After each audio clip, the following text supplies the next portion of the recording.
Hi all, ಎಲ್ರಿಗೂ ನಮಸ್ಕಾರ. Welcome back to my channel Vino's glimpse. ನಾನು ನಿಮ್ಮೆಲ್ಲರ ಪ್ರೀತಿಯ ಉನ್ನತ. ಇವತ್ತಿನ ಹೊಸ ವ್ಲಾಗ್ಗೆ ನಿಮ್ಮೆಲ್ಲರಿಗೂ ವೆಲ್ಕಮ್ ಮಾಡ್ತಾ ಇದ್ದೀನಿ. ಸೊ ಇವತ್ತು ಬಂದು ಸಂಡೇ ಆ್ಯಂಡ್ ಭೀಮಾಗೆ ಹೋಗ್ತಾ ಇದ್ದೀವಿ. ಸೊ ಭೀಮಾಗೆ ಯಾಕೆ ಹೋಗಿದ್ವಿ, ಏನು ಪರ್ಚೇಸ್ ಮಾಡಿದ್ವಿ ಅನ್ನೋ ಕಂಪ್ಲೀಟ್ ಡೀಟೇಲ್ಸ್ ನಾನು ನಿಮಗೆ ಈ ವ್ಲಾಗಲ್ಲಿ ಕೊಡ್ತೀನಿ. ಆ್ಯಂಡ್ ಇಲ್ಲಿಂದ ಮುಗಿಸ್ಕೊಂಡು ಹಾಗೆ ನಮ್ಮ ಆಂಟಿ ಮನೆಗೆ ಕೂಡ ಹೋಗಿದ್ವಿ. ಆಂಟಿ ಅಂದರೆ ಚಿಕ್ಕಮ್ಮ ಮನೆಗೆ ಹೋಗಿದ್ವಿ.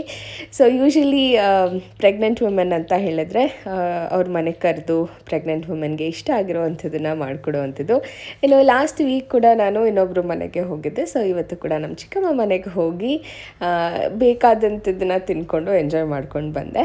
ಸೊ ಅದಕ್ಕೂ ಮುಂಚೆ ಭೀಮಾನಲ್ಲಿ ಏನು ತೊಗೊಂಡೆ ಮತ್ತು ಏನೇನು ಆಫರ್ಸ್ ಇದೆ ಅನ್ನೋದ್ರ ಬಗ್ಗೆ ಇವತ್ತು ನಾನು ನಿಮಗೆ ತಿಳಿಸ್ಕೊಡ್ತೀನಿ. ಇನ್ನು ಇವತ್ತು ನಾನು ಭೀಮಾಗೆ ಹೋಗಿದ್ದಂಥದ್ದು ಸರ ಹಾಗೂ ಕಡ ತೊಗೊಳ್ಳೋಣ ಅಂತ ಹೇಳಿ ಪಾಪುಗೆ. ಆ್ಯಂಡ್ ಅದಕ್ಕೂ ಮುಂಚೆ ಇವಾಗ ಯಾಕೆ ಹೋಗಿದ್ದೀನಿ ಅಂತ ತುಂಬ ಜನ ಯೋಚನೆ ಮಾಡ್ಬೋದು, ಪಾಪು ಬಂದಾದ್ಮೇಲೆ ತೊಗೋಬೋದಿತ್ತಲ್ವ ಅಂತ. ನಿಮಗೆ ಗೊತ್ತಿರೋ ಹಾಗೆ ನಾನು ಪ್ರತಿ ವರ್ಷವೂ ಭೀಮಾನಲ್ಲಿ ಒಂದು ಗೋಲ್ಡ್ ಪ್ಲ್ಯಾನ್ ಏನಿದೆ ಅದನ್ನು ಹಾಕಿದ್ದೆ. ಸೊ ಈ ಒಂದು ಟೈಮಲ್ಲಿ ಅದು ಮ್ಯಾಚೂರ್ ಆಗಿತ್ತು. ಆ್ಯಂಡ್ ಡೆಲಿವರಿ ಆದಮೇಲೆ ನಿಮ್ಗೆಲ್ಲರಿಗೂ ಗೊತ್ತಿರೋ ಹಾಗೆ it is not very easy. ಚಿಕ್ಕ ಮಗುನ ಇಟ್ಕೊಂಡು ಸೆಲೆಕ್ಷನ್ ಮಾಡೋದಕ್ಕೆಲ್ಲ ತುಂಬ ಟೈಮ್ ಆಗುತ್ತೆ. ಸೊ ಹಾಗಾಗಿ ಇವಾಗ ಹೋಗಿ ಎಲ್ಲ ಸೆಲೆಕ್ಟ್ ಮಾಡಿ ಇಟ್ಟು ಬರೋಣ. ಆ್ಯಂಡ್ ನಮ್ಮ ಮನೆಯವ್ರು ಹೋಗಿ ಕೂಡ ಅದನ್ನು ತೊಗೊಂಡು ಬರ್ಬೋದು ಅಂತ ಹೇಳಿ ಆ ಒಂದು ಥಾಟಲ್ಲಿ ಹೋಗಿದ್ದೀವಿ. ಬಿಕಾಸ್ ಈಗ ಅಂತ ಹೇಳಿದ್ರೆ ಸ್ವಲ್ಪ ಟೈಮ್ ತೊಗೊಂಡು ಡಿಸೈನ್ ಎಲ್ಲ ಸೆಲೆಕ್ಟ್ ಮಾಡ್ಬೋದು. ಆಮೇಲೆ ಪಾಪು ಹುಟ್ಟಿರುತ್ತೆ, ಅದಾದಮೇಲೆ ಹೋಗಿ ಸೆಲೆಕ್ಟ್ ಮಾಡೋದೆಲ್ಲ ಕಷ್ಟ ಆಗುತ್ತೆ ಅನ್ನೋ ಕಾರಣಕ್ಕೆ ಇವತ್ತು ಹೋಗಿ ತೊಗೊಂಡು ಬರ್ತಾಯಿದ್ದೀವಿ. ಸೊ ಫಸ್ಟ್ ನಾನು ಡಿಸೈಡ್ ಮಾಡಿದಂಥದ್ದು ಭೈರವ್ ಥರದ್ದೇ ಚೈನ್ ತೊಗೊಳ್ಳೋಣ ಅಂತ ಹೇಳಿ. ಮತ್ತು ನಮ್ಮ ಮನೆಯವರು ಇಲ್ಲ ಬೇಡ ಅದೇ ಥರ ಕಾಮನ್ ಆಗಿಬಿಡತ್ತೆ, ಒಂದು ಸ್ವಲ್ಪ ಡಿಫ್ರೆಂಟಾಗಿ ತೊಗೊಳ್ಳೋಣ ಅಂತ ಹೇಳಿ ಸ್ವಲ್ಪ ಡಿಫ್ರೆಂಟ್ ಡಿಸೈನಲ್ಲಿ ಪಾಪುಗೆ ಚೈನು ಮತ್ತು ಬ್ರೇಸ್ಲೆಟ್ನ ತೊಗೊಂಡ್ವಿ. ಆ್ಯಂಡ್ ಅದಾದಮೇಲೆ ಇನ್ನೂ ಸ್ವಲ್ಪ ಗ್ರಾಮ್ಸ್ ಮಿಕ್ಕಿತ್ತು. ಆ್ಯಂಡ್ ಸೊ ಹಾಗಾಗಿ ಚೈನ್ ನೋಡೋಣ ಅಂತ ಹೇಳಿ ನೋಡಿದ್ವಿ.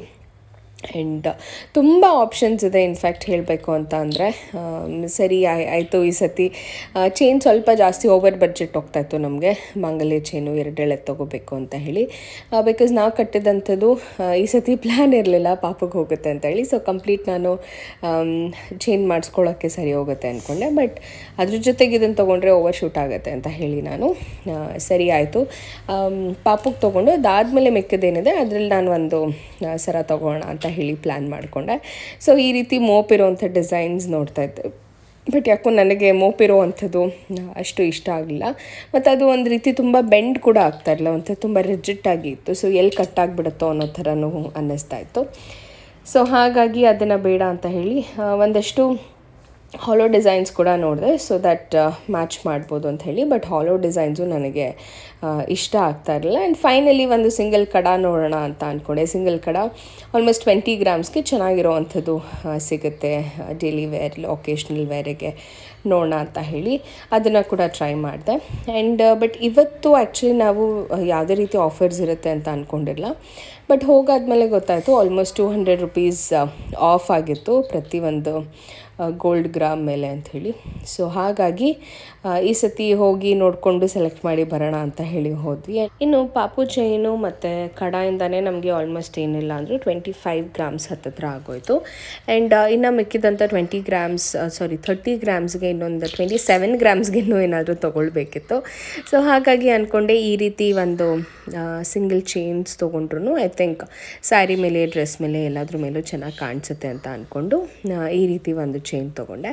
ಚೆನ್ನಾಗಿದೆ ಅಂತ ಅನ್ನಿಸ್ತು. ಬಿಕಾಸ್ ಸ್ಯಾರಿ ಮೇಲೂ ಚೆನ್ನಾಗಿ ಕಾಣಿಸುತ್ತೆ ಆ್ಯಂಡ್ ಡ್ರೆಸ್ ಮೇಲೂ ಚೆನ್ನಾಗಿ ಕಾಣಿಸುತ್ತೆ. ಇನ್ಸ್ಟೆಡ್ ಆಫ್ ಟೇಕಿಂಗ್ ಇನ್ನೊಂದು ಸ್ವಲ್ಪ ದಿವಸ ಅದೇ ಚೈನ್ ಇರಲಿ ಆ್ಯಂಡ್ ಅದ್ರ ಜೊತೆಗೆ ಇದಿರಲಿ ಅಂತ ಹೇಳಿ ನೆಕ್ಸ್ಟ್ ಟೈಮ್ ಹಾಕ್ದಾಗ ಬೇರೆ ಏನಾದರೂ ತೊಗೊಳ್ಳೋಣ ಅಂತ ಅಂದ್ಕೊಂಡು ಈ ಸತಿ ಈ ಒಂದು ಚೈನ್ನ ಫೈನಲೈಸ್ ಮಾಡಿ ಬಂದಿದ್ದೀನಿ. ಆ್ಯಂಡ್ ನಾನು ಆಗಲೇ ಹೇಳ್ದಂಗೆ ಬಳೆಗಳು ಆ್ಯಕ್ಚುಲಿ ತೊಗೊಳ್ಳೋಣ ಅಂತ ಅಂದ್ಕೊಂಡೆ. ಸೊ ಈ ರೀತಿ ಡೈಮಂಡ್ ಕಟ್ ಅಥವಾ ಡೈಮಂಡ್ ಫಿನಿಶಿಂಗ್ ಏನಿದೆ ಈ ಥರದ್ದು ತೊಗೊಳ್ಳೋಣ ಅಂತ ಅಂದ್ಕೊಂಡೆ. ಬಟ್ ಲೇಟರ್ ಆ ಸರ ನೋಡಾದ್ಮೇಲೆ ಬ್ಯಾಂಗಲ್ಸ್ ಇನ್ನೊಂದು ಸತಿ ನೆಕ್ಸ್ಟ್ ಟೈಮ್ ತೊಗೊಳ್ಳೋಣ ಅಂತ ಹೇಳಿ ಅದನ್ನು ಬಿಟ್ಟೆ. ಬಟ್ ಭೀಮಾ ಅಂತಂದರೂ ಇಟ್ಸ್ ಆಲ್ವೇಸ್ ದ ಕ್ವಾಲಿಟಿ. ಮತ್ತು ಪ್ರತಿ ಸತಿ ನಾವು ತೊಗೊಂಡಾಗಲೂ ಒಂದೊಳ್ಳೆ ಕ್ವಾಲಿಟಿ ಆ್ಯಂಡ್ ಟ್ರಸ್ಟ್ನ ಮೇಂಟೈನ್ ಮಾಡಿದೆ. ಸೊ ಹಾಗಾಗಿ Bhima is always the best ಅಂತ ನನಗನ್ಸುತ್ತೆ. ಸೊ ನಾವು ಹೋದಾಗ ಗೋಲ್ಡ್ ರೇಟ್ 7,142 ಏನೋ ಇತ್ತು. ಅಂದರೆ ಇವತ್ತಿನ ರೇಟಿಗಿಂತ ಕಮ್ಮಿ, 200 ರೂಪಾಯಿ ಕಮ್ಮಿ ಏನೋ ಆಫರಲ್ಲಿ ಹೋಗ್ತಾಯಿತ್ತು. ಸೊ ಹಾಗಾಗಿ ಫೈನಲಿ ಈ ರೀತಿ ಇತ್ತು, ಸೆಲೆಕ್ಟ್ ಮಾಡಿ ಇಟ್ಟು ಬಂದಿದ್ದೀವಿ. ಆ್ಯಂಡ್ ಅದಾದಮೇಲೆ ಮೆಚುರಿಟಿ ಆದಮೇಲೆ ಹೋಗಿ ತೊಗೊಂಡು ಬರೋಕ್ಕೆ. ಆ್ಯಂಡ್ ಎಸ್, ಪಾಪುಗೆ ಇದೊಂದು ಸ್ಟಡ್ಸ್ ಕೂಡ ತೊಗೊಂಡ್ವಿ. ಬಿಕಾಸ್ ಭೈರವ್ಗೆ ತುಂಬ ದಿವಸ ಆಗಿದೆ ಅದನ್ನು ತೆಗೆದೇ ಇಲ್ಲ. ಏನು ಹೇಳ್ತಾರೆ, ಲೋಲಕ್ನ ತೆಗೆದೇ ಇಲ್ಲ ಅದನ್ನು.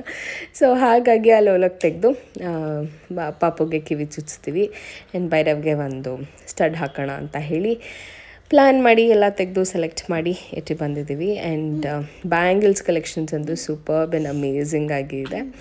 ಅದನ್ನೆಲ್ಲ ನೋಡಿಕೊಂಡು ನೆಕ್ಸ್ಟ್ ನಮ್ಮ ಚಿಕ್ಕಮ್ಮ ಮನೆಗೆ ಹೋದ್ವಿ. ಚಿಕ್ಕಮ್ಮ ಚೆನ್ನಾಗಿ ಅಡುಗೆ ಮಾಡಿದರು. ಚಿಕನ್ನು, ಮಟನ್ನು, ಮುದ್ದೆ, ಸಾರು ಎಲ್ಲ ತಿಂದು ಸಿಕ್ಕಾಬಟ್ಟೆ ಖುಷಿ ಆಯಿತು. ಆ್ಯಂಡ್ ಖುಷಿಯಾಗಿ ಫುಲ್ಲು ಮಜಾ ಮಾಡಿಕೊಂಡು ಭೈರವಂತೂ ಸಿಕ್ಕಾಬಟ್ಟೆ ಎಂಜಾಯ್ ಮಾಡ್ದ ಅಂತಲೇ ಹೇಳ್ಬೋದು. ಆ್ಯಂಡ್ ಎಷ್ಟು ಪ್ರೀತಿಯಿಂದ ಕಾಣ್ತಾರೆ ಈ ರೀತಿ. ಈ ಒಂದು ಟೈಮಲ್ಲಿ ಈ ರೀತಿ ಸ್ಪೆಷಲ್ಲಾಗಿ ಫೀಲ್ ಮಾಡೋ ಅಂಥದ್ದಿದೆಯಲ್ಲ, ದಿಸ್ ಈಸ್ ವೆರಿ ಅಲ್ಟಿಮೇಟ್ ಅನಿಸುತ್ತೆ. ಹೆಣ್ಮಕ್ಳಿಗೆ ಈ ಒಂದು ಟೈಮ್ ಎಷ್ಟು ಚೆನ್ನಾಗಿ ನೋಡ್ಕೋತಾರೆ ಅನ್ನೋದು ಅವರ ಲೈಫ್ ಟೈಮಲ್ಲಿ ನೆನಪಿರುತ್ತೆ ಅಂತಲೇ ಹೇಳ್ಬೋದು. ಇನ್ನು ಈ ಒಂದು ಟೈಮಲ್ಲಿ ಈ ಎಲ್ಲ ರಿಚುವಲ್ಸ್ ಮಾಡೋ ಅಂಥದ್ದು ತುಂಬಾ ಖುಷಿ ಕೊಡುತ್ತೆ ಅಂತಲೇ ಹೇಳ್ಬೋದು. ಥ್ಯಾಂಕ್ ಯು ಕುಸ್ಮಾಂಟಿ, ಇಷ್ಟು ಪ್ರೀತಿಯಿಂದ ಕರೆದು. ಪಾಪ ಬೆಳಗ್ಗೆಯಿಂದನೂ ವೆಯ್ಟ್ ಮಾಡ್ತಾಯಿದ್ರು, ತುಂಬ ಹೊತ್ತು ವೆಯ್ಟ್ ಮಾಡಿಸಿದ್ವಿ. ಬಿಕಾಸ್ ಸೀಮಂತಕ್ಕೆ ಎಲ್ಲರನ್ನೂ ಇನ್ವೈಟ್ ಮಾಡಬೇಕಿತ್ತು. ಹಾಗಾಗಿ ಒಂದಷ್ಟು ಟೈಮ್ ಆಗೋಗ್ಬಿಟ್ಟಿತ್ತು. ತುಂಬ ಹೊತ್ತು ವೆಯ್ಟ್ ಮಾಡಿಸಿ ಹೋದ್ವಿ. ಬಟ್ ಫುಲ್ ಖುಷಿಯಾಗಿ ಅಂಕಲ್ ಆಗಿರ್ಬೋದು, ನಮ್ಮ ಆಂಟಿ ಆಗಿರ್ಬೋದು, ನನ್ನ ತಮ್ಮ ಆಗಿರ್ಬೋದು, ಎಲ್ಲರೂ ಅಷ್ಟು ಖುಷಿಯಾಗಿ ನೋಡಿ ಕಳಿಸಿದ್ದು ನನಗಂತೂ ಸಿಕ್ಕಾಬಟ್ಟೆ ಖುಷಿ ಅಂತ ಅನ್ನಿಸ್ತು. ಆ್ಯಂಡ್ ಎಸ್ಪೆಷಲಿ ಆ ಬಳೆಗಳು, ನನಗೆ ಬಳೆಗಳಂದರೆ ತುಂಬ ಇಷ್ಟ. ಆಲ್ಮೋಸ್ಟ್ ಈ ಪ್ರೆಗ್ನೆನ್ಸಿ ಟೈಮಲ್ಲಿ ಏನಾಗಿತ್ತು ಅಂದರೆ ಏನೋ ಹಾಕ್ಕೊಳ್ಳೋದು ಬೇಡ ಅನ್ನೋ ಥರ ತೆಗೆದಿಟ್ಬಿಟ್ಟಿದ್ದೆ. ಬಟ್ ತುಂಬ ದಿವಸಗಳಾದಮೇಲೆ ಬಳೆಗಳು ಕೂಡ ಹಾಕ್ಕೊಂಡೆ. ಅದು ಕೂಡ ತುಂಬಾ ಖುಷಿ ಆಯಿತು ನನಗೆ. ಆ್ಯಂಡ್ ಭೈರವ್ ಕೂಡ ಸಿಕ್ಕಾಬಟ್ಟೆ ಎಂಜಾಯ್ ಮಾಡ್ದ.